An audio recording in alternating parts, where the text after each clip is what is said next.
Hello and welcome to Capital Online TV. My name is Anita Nderu and these are the stories making headlines. The World Bank says it will finance Kenyan volunteers going to West Africa to help combat Ebola. World Bank President Jim Yong Kim said Ebola is not an African problem but a global challenge. He criticized governments which closed their borders instead of giving the required support to contain the outbreak. Speaking during a briefing on Kenya's preparedness for Ebola at the Kenyatta National Hospital, the World Bank president pointed out that Kenya has made a lot of progress in terms of health service delivery and is a shining example in the region. He challenged other nations to follow the Kenyan example in building strong health systems which will help in tackling the problem.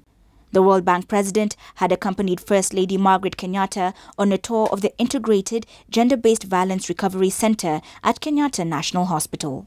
But we also, as a World Bank group, have to have a source of money that can disperse very quickly to tackle these issues. And so I'm very impressed, and I'm going to hold you to that. Over the next 2 months, I want to see 600 Kenyans going to those 3 countries. We will find the funding. You have to find the people. Is that a deal? The people are ready. Do we have a deal? Sure. All right, next 2 months. Yes. Madam First Lady, do we have a deal? Okay, before the end of the year, okay? And on Christmas and New Year, we'll celebrate 600 health workers from Kenya in these 3 countries, okay? The Director of Physical Planning has denied approving the allocation and development of the 134-acre controversial Karen land.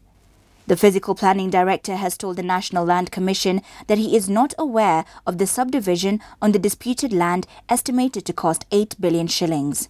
National Land Commission Chairman Mohammed Swazuri has told the MP's team that the Commission's efforts to get to the bottom of the Karen land grabbing was being frustrated by the Lands Ministry. Swazuri gave an account of how the Commission got wind of the activities on the alleged grab land, saying the owner contacted them after he learned that the land was being subdivided.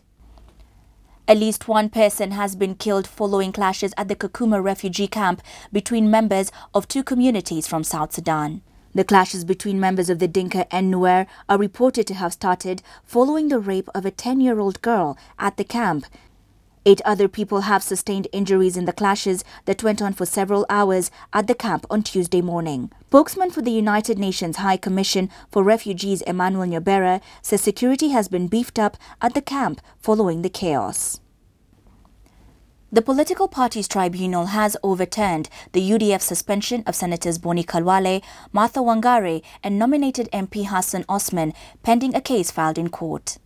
The tribunal has also issued the order barring party leaders Musalia Mudavadi, his deputy Jeremiah Kioni, Petronilla Were and Kasim Sawa from convening any meeting of the National Governing Council and National Delegates Congress. 3 UDF Nairobi County officials Wycliffe Oyondi Okeo, Caroline Muthoni Boy and Paulina Chenga Beto moved to court seeking orders to bar the registrar from effecting changes announced on Monday. Tribunal Chairman Kyalo Mbobu says the changes cannot be effected until the suit filed in court is heard and determined.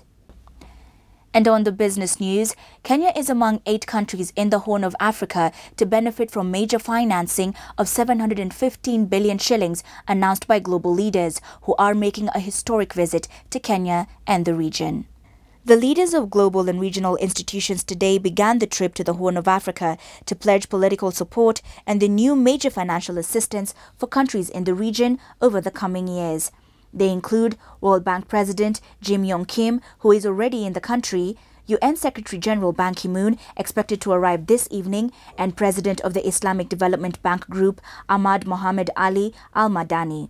The leaders will be holding talks with President Uhuru Kenyatta at State House tomorrow. And finally, on the sports news, Football Kenya Federation has ordered Gor Mahia to play their 2 remaining Kenya Premier League fixtures behind closed doors and fine them 500,000 shillings. This is as a result of their acts of hooliganism that broke out during their 3-2 loss to Sofapaka on Sunday. The champions have also been directed to produce the steward who attacked Sofapaka keeper David Okello soon after they scored their 2nd goal with 5 minutes to go or face further sanctions. FKF did not spare host Sofapaka, who were fined 300,000 shillings for failing to provide adequate security for the ill-tempered top-of-the-table clash played at the Kenyatta Stadium in Machakos.